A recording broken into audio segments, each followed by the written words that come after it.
Is Jeremy Corbyn the man who'll make you feel like you've come home to Labour?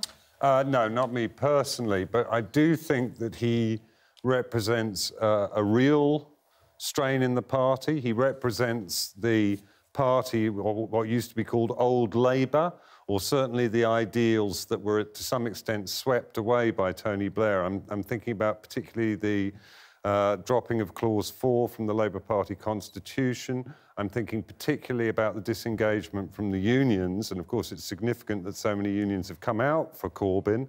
And I'm thinking, you know, and the move towards the idea of one member, one vote, and the kind of reduction of union power.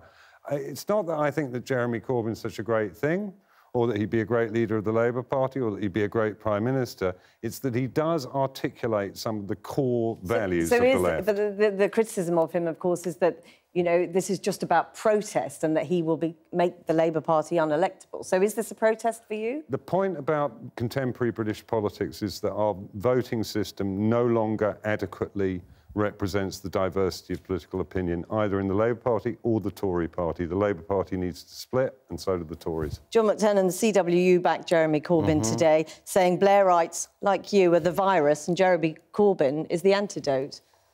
Well, I don't think there's anybody who's backing Jeremy Corbyn who seriously believes that he is the next Prime Minister of the United Kingdom, has the potential to be the Prime Minister.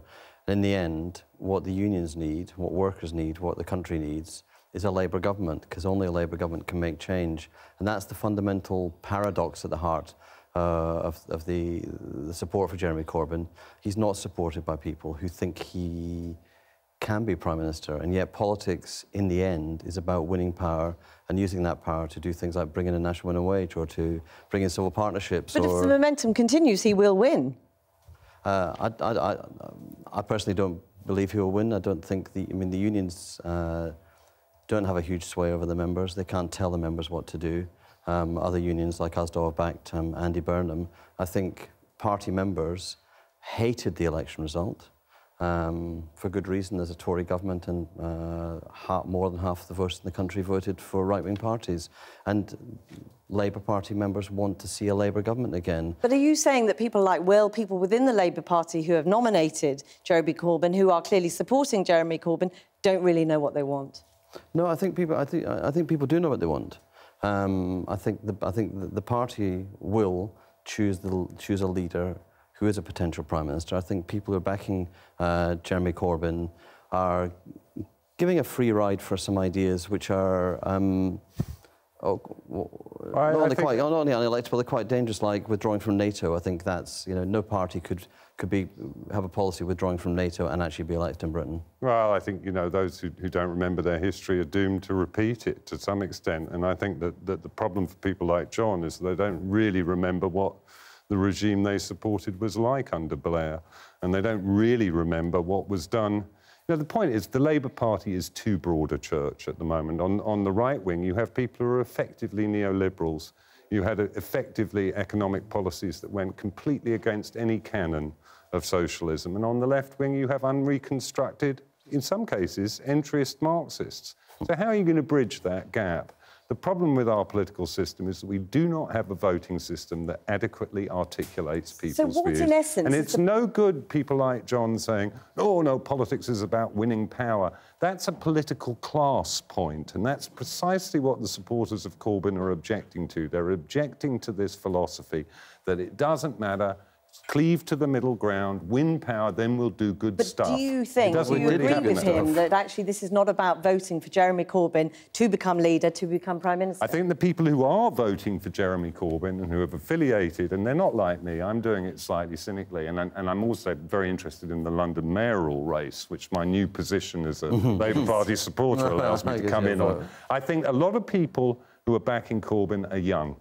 And what young people see is that there's a great spreading, middle-aged back end sitting on our politics and our economics at the moment, and they want to readjust things around. You know, you've been really vociferous critics, some would say very rude, about Mr Corbyn and his supporters. You know, isn't that part of the problem? Doesn't that make people rush to Corbyn just because they think they're being patronised? I've got a very strong voice and a very strong voice in my journalism. I don't believe I affect a single vote in that I'm not arrogant enough to believe that I'm shifting votes in the Labour Party. Clearly I care passionately about the Labour Party, and I do think if you're in a political party, the point of that is to gain power, to make social change. And the last Labour government achieved immense things.